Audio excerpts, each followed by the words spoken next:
Hey everyone, this is episode 4 of the Kansas City Mafia Tour. Today's episode is a Mafia hangout spot where the young mob guys would hang out. It's a really interesting video and it's a really interesting location why they picked it where they did. Please subscribe to my channel if you want to watch the rest of the Kansas City Mafia Tour. And without further ado, let's get into this clip.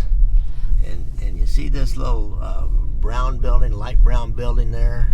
On the right or the On left? the right, with the little awning that sticks out. Yeah, the little right. light brown building there. That was what we called the Young Guys Club. So all the young guys, the nephews and grandsons and sons and younger guys had a club there. That was their little clubhouse, kind of like their trap. And they played some cards in there, and they just hang out out in front. And there was sports gambling talk going on. We'd get the main book in the city that ran all the sports gambling for the Savellas, a guy named Pete Simone, and he would come here once in a while and have conversations with some of these different young guys, and they were out acting as, bookies, agents, and taking bets from other people at their businesses or wherever they were. And so they started a gambling investigation, and like I said, we sat just about a block back over there, high up, and where we could look down and pick up all the tag numbers. And like Pete Simone had come over, and then he'd come out with somebody, and they'd walk down the street. So from those conversations, those observations, write reports on that every night. And did that for a month or so, maybe 2.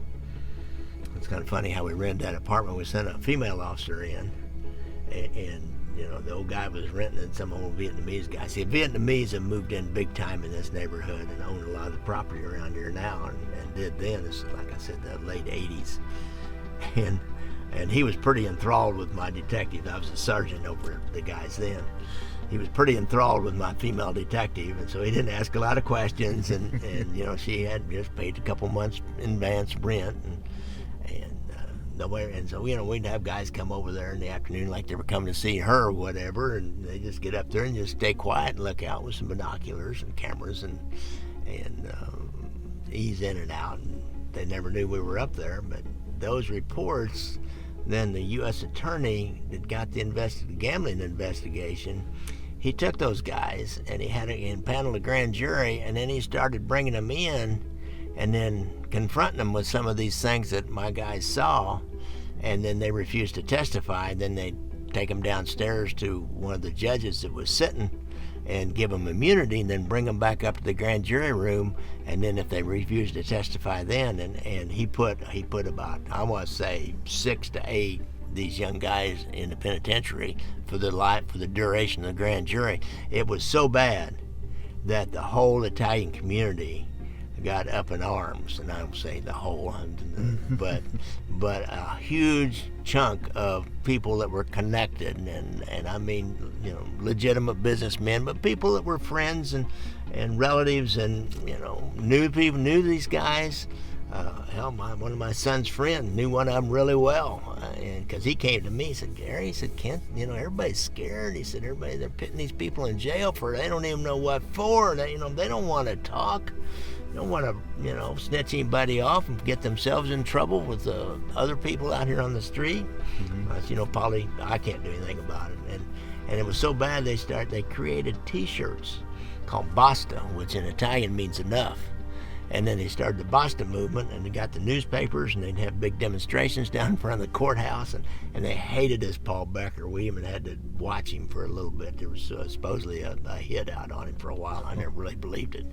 But so that's another little story down here. That was like the end of the mob. That was the dying throes of the mob, as far as anybody investigating them in Kansas City. It may have been one of the last investigations that was really focused on the Italian Cosa Nostra organized crimes in Kansas City. So within this building, they were doing a lot of bookmaking and stuff. They were hanging out. They weren't taking calls down there. These guys were just meeting down there, playing cards down there, talking. So it's just mainly a meeting place.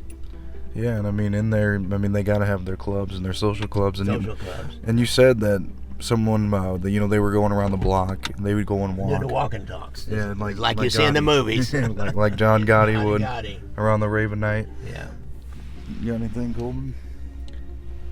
Not on this one, but that's interesting how you guys were able to just track them like that, and they had no clue. I always found that to be really interesting.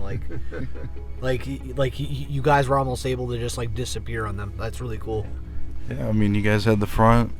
Let me tell you something. All you got to do is get an apartment upstairs, way up above eye level, a floor or two above eye level. Get one of those apartments up there, and as long as you don't like stick your head out or stick your camera on or have your binoculars up there all the time, you sit back away from the window a little bit, so you can't see anything in those upper windows. No. But they can see us perfectly. Just be back away from the window a little bit. Yeah, they can. And we were even farther away than that. That would have been perfect up there. You could almost hurt them. But you were too close there because they'd be real suspicious about anybody coming in and out of there. But we get a block or so off, and Vietnamese guy owned the apartment that wasn't connected to any mob guys. So. Yeah, you don't really suspect anything from that. But no, I think you guys had a really good cover with it all. I mean, really good, Gary. Pretty interesting, right? Kansas City had their Mafia hangout spots just like in New York. Please comment any key takeaways that you got from this interview. Please share it with anyone that you think will enjoy this type of content. Also, please don't forget to hit subscribe if you want to get more interviews like this. The last thing that I'll bring up is my Mafia tour playlist. You can see all the other Kansas City Mafia tour footage that I took. All you gotta do is just click that playlist and you can see all the videos that were recorded. Thank you again for watching.